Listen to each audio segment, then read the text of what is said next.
In nomine Patris et Filii et Spiritus Sancti. Amén.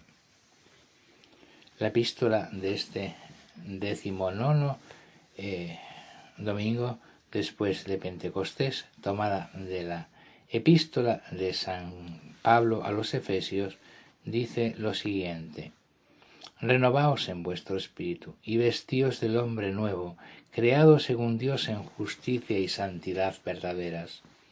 Por lo cual, despojándoos de la mentira, hable cada uno verdad con su prójimo, puesto que todos somos miembros unos de otros. Si os enojáis, no pequéis, ni se ponga el sol sobre vuestra iracundia. No deis entrada al diablo. El que robaba ya no robe, antes bien, afánese trabajando con sus manos en algo de provecho, de lo cual poder dar al que tiene necesidad. Y el Evangelio, tomado de San Mateo, dice: Tomó Jesús de nuevo la palabra y les habló en parábolas diciendo: El reino de los cielos es semejante a un rey que preparó el banquete de bodas de su hijo. Envió a sus criados a llamar a los invitados a las bodas, pero éstos no quisieron venir. De nuevo envió a otros siervos ordenándoles: Decid a los invitados: mi comida está preparada, los becerros y cebones muertos, todo está pronto, venid a las bodas. Pero ellos, desdeñosos, se fueron, quien a su campo, quien a su negocio. Otros, cogiendo a los siervos, los ultrajaron y les dieron muerte. El rey, montando en cólera, envió a sus ejércitos, hizo matar a aquellos asesinos y dio su ciudad a las llamas. Después dijo a sus siervos: El banquete está dispuesto, pero los invitados no eran dignos. Id pues a las salidas de los caminos, y a cuantos encontréis, llamadlos a las bodas. Salieron al camino los siervos y reunieron a cuantos se encontraron, malos y buenos, y la sala de bodas quedó llena de convidados.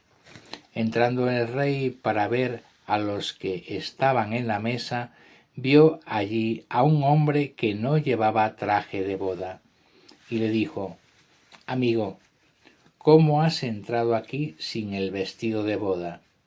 Él enmudeció.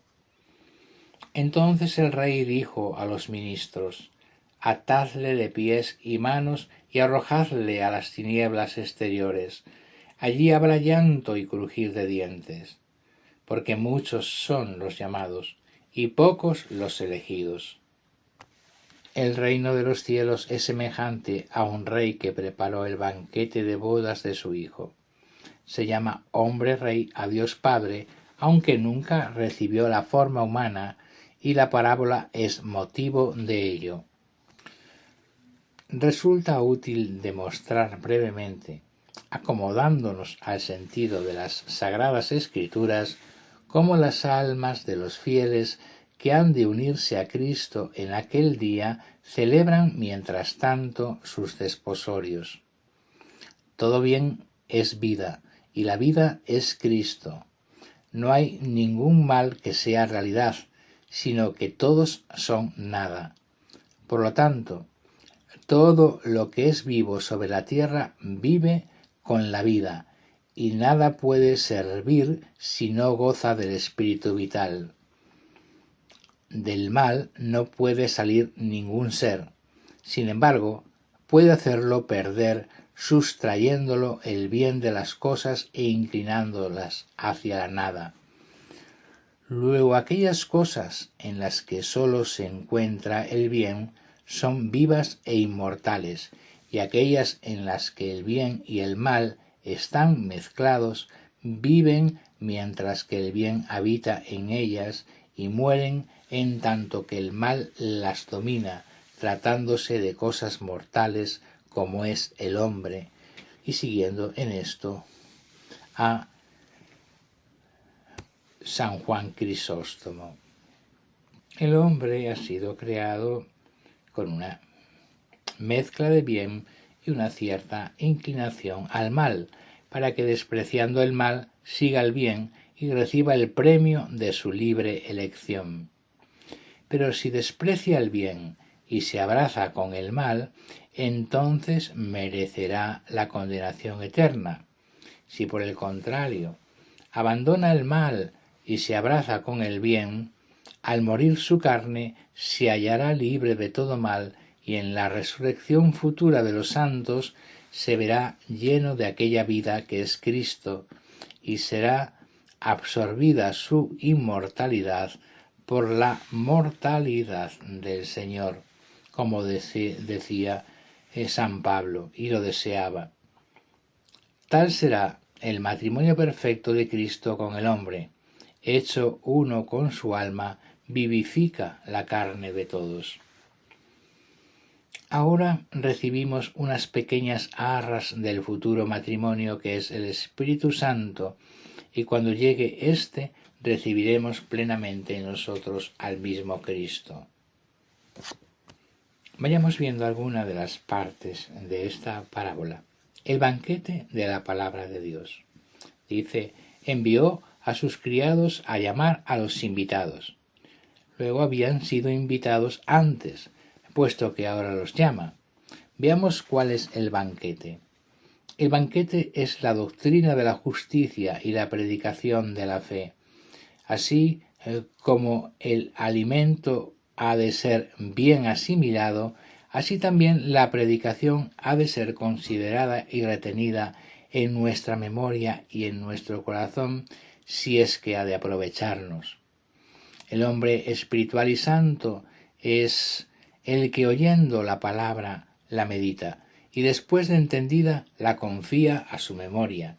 El hombre inmundo delante de Dios no medita lo que oye. El que come en este banquete espiritual se llena el espíritu, ve ensancharse sus sentidos, se alimenta en la verdad, se enriquece en la fe y penetra de este modo en los secretos interiores de la voluntad de Dios, donde, permaneciendo, adquiere la vida eterna. El que se distrae y marcha lejos de este banquete de la predicación, ve su espíritu vacío, se estrechan sus sentidos, le falta la verdad, se marchita la fe, y saliéndose de Dios, cae en la muerte. Sobre la invitación diremos, la primera invitación ocurrió en tiempos de Abraham, cuando Dios quiso que abandonara su hogar y parentela para establecerse en una tierra que manaba leche y miel. Ciertamente que esta tierra no era Palestina, sino Cristo, que da a todos el alimento y la miel dulce de su doctrina.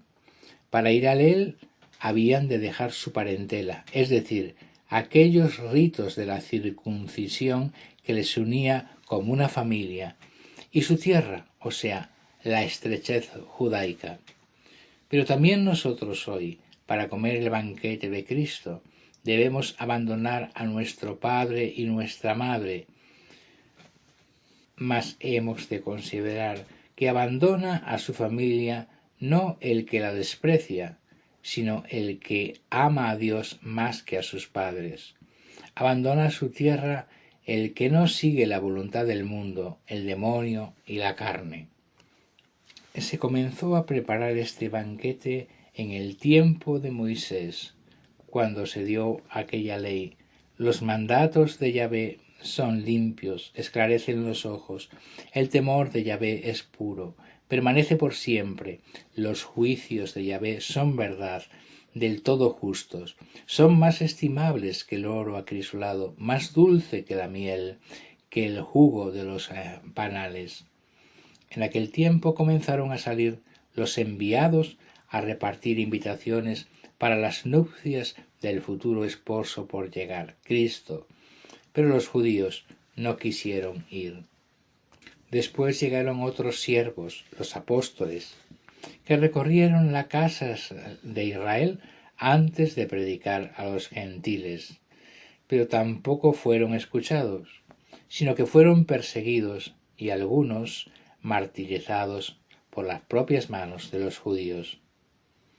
Los toros y los animales cebados son los santos de uno y otro testamento, profetas, apóstoles, mártires, que con su doctrina y su sangre han sido alimento del banquete de la Iglesia. Pero ultrajaron y dieron muerte a los profetas.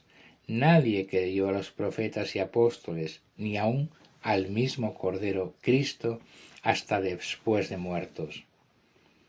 ¿Quién oyó o creyó las palabras de Isaías vivo? Si hubieran creído su predicación, no le hubieran aserrado. Pero después que fue muerto, los judíos acataron sus profecías y comenzaron a leerlas en las sinagogas. ¿Quién escuchó a Jeremías cuando vivía? Por eso el Señor dice a los judíos: edificáis sepulcros a los profetas y decís: si hubiéramos vivido en tiempos de nuestros padres, no hubiéramos sido cómplices suyos en la sangre de los profetas. Colmad, pues, la medida de vuestros padres, serpientes, raza de víboras. Fijaos, queridos hijos, en la abundancia del banquete preparado. El banquete está dispuesto. En este banquete encontrarás todo lo que es necesario para la salvación. Si eres ignorante, maestro. Si eres contumaz en el pecado, las amenazas del juicio. Si estás agobiado de trabajos, las promesas de vida feliz y eterna. Si eres cobarde, doctrina sencilla. Si eres magnánimo, grandes consejos que te acerquen a la vida de los ángeles. Si estás herido, la medicina espiritual que te devuelva la salud. En la predicación encontrarás los ejemplos que, repartidos por toda la Sagrada Escritura, proponen el remedio para cada pecado. Pero, hijos míos, tanto hoy como ayer nos narra el Evangelio, aparecen siempre las excusas. Las excusas que propone el evangelista pueden ser interpretadas de dos maneras. Veamos la primera. Es imagen el trabajo honrado y honesto que tanto recomendaba San Pablo, el campo. Y los negocios son imagen del amor exagerado y desordenado a las ganancias y honores.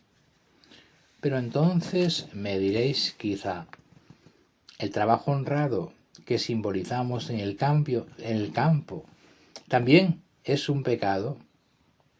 Si te entregas a él de tal manera que se vuelva un impedimento para tu fe, sí que lo será.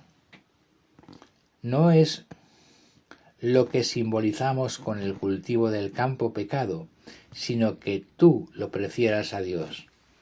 Las obras de la justicia, obras auténticas, deben ser hechas cuidadosamente. Las obras terrenas deben ser hechas como de paso, y aquellos que en su trabajo honrado no dieron a Dios el honor y la gloria merecerán la ira. Pero también puede entenderse por el campo los hombres del mundo, y por negocios la predicación vana de los sacerdotes y obispos que se cuidan más de sí mismos que de Cristo, tan abundantes siempre, especialmente en el día de hoy. Los invitados, unos desprecian a los predicadores y otros los maltratan. Entre los primeros están quienes viven tan metidos en sus afanes que ni siquiera escuchan la predicación. Entre los segundos, los perseguidores.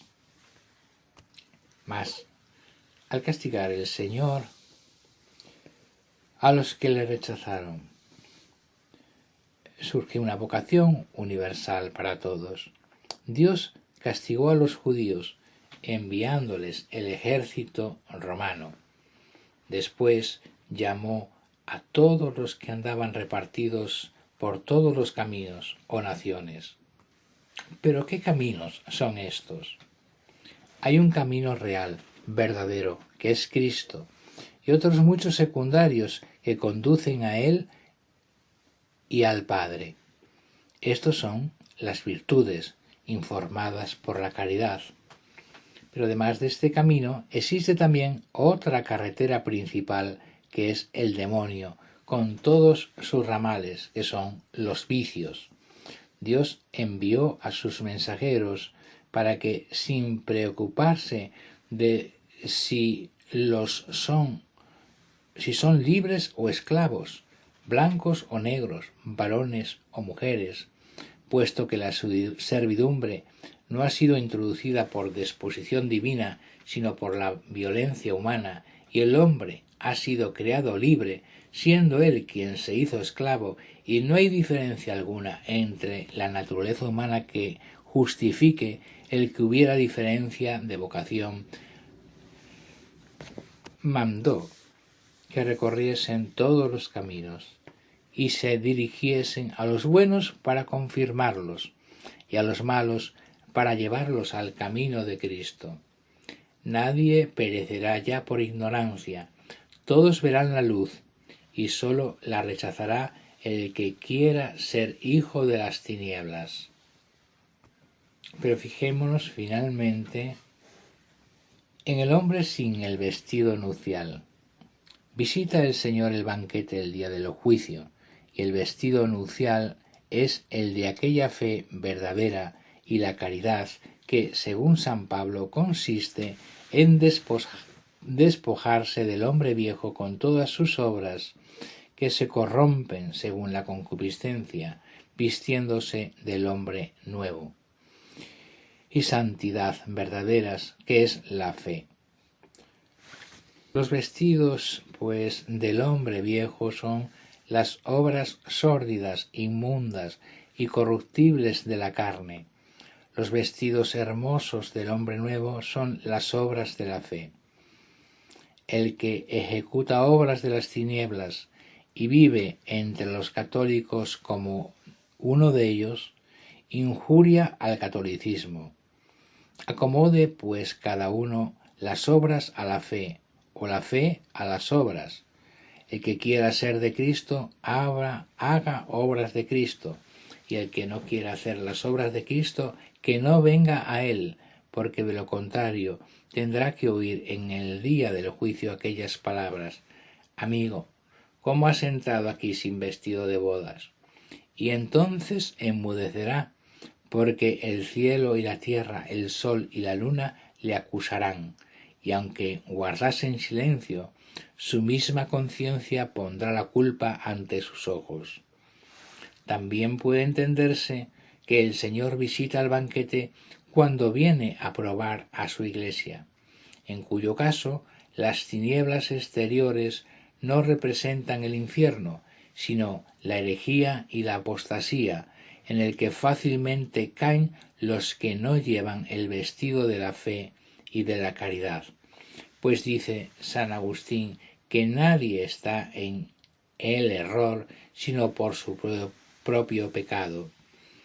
Entonces, dice San Juan Crisóstomo, Dios enviará a los espíritus malos, que son los ministros de sus castigos, y éstos, aprisionando al hombre, atarán sus manos para que no ejecuten el bien, y sus pies para que no se muevan del sendero malo al bueno. Los llevarán para perderlos para siempre en la iglesia del error. Porque, como dice San Gregorio Magno, habiéndose ensoberbecido por haber sido llamados, no se humillaron, creyéndose ya escogidos, cuando debían haberlo hecho, tanto más por cuanto ignoramos si hemos sido elegidos. Mirad, hijos míos, la inmensa mies casi lista para la cosecha. ¿Qué vemos? Algunos hay que nunca dieron comienzo a las buenas obras. Con estos, sed vosotros semejantes a los mensajeros de Dios. Otros comenzaron a obrar el bien, pero no persistieron en este camino. Mientras viven, sed vosotros embajadores de Dios para anunciarle que el banquete está preparado. Hay quien casi toda su vida hizo el mal, pero al final se apartó de sus errores por el dolor de una verdadera penitencia, porque el Rey de Reyes le envió a alguno de sus criados para invitarle al banquete. Salid vosotros, siervos de Dios, porque aún queda un tiempo para que muchos pecadores hagan penitencia y vengan al banquete. Otros comenzaron bien y concluyeron mejor. Hay, por el contrario, quien parece vivir una vida santa, pero hacia el término de sus días cae en el hierro de la maldad. Otros, desde jóvenes, se precipitan en el abismo de los pecados y caminan cada vez peor. Tema por eso cada uno, ya que ignora lo que le resta, pues no hay que olvidar, muy al contrario, repetir las palabras del Evangelio continuamente. Muchos son los llamados y pocos los elegidos. Que Santa Teresita de Lisieux, a cuyo patrocinio nos hemos acogido y cuya fiesta hoy celebramos, nos auxilie con sus intercesiones para llegar al banquete, y que la Virgen María nos interceda por nosotros, para que cuando venga el Señor a visitar a los invitados y a los comensales del banquete, seamos encontrados con las vestiduras nupciales adecuadas para no ser expulsados. Amén. Ave María Purísima, sin pecado concebida.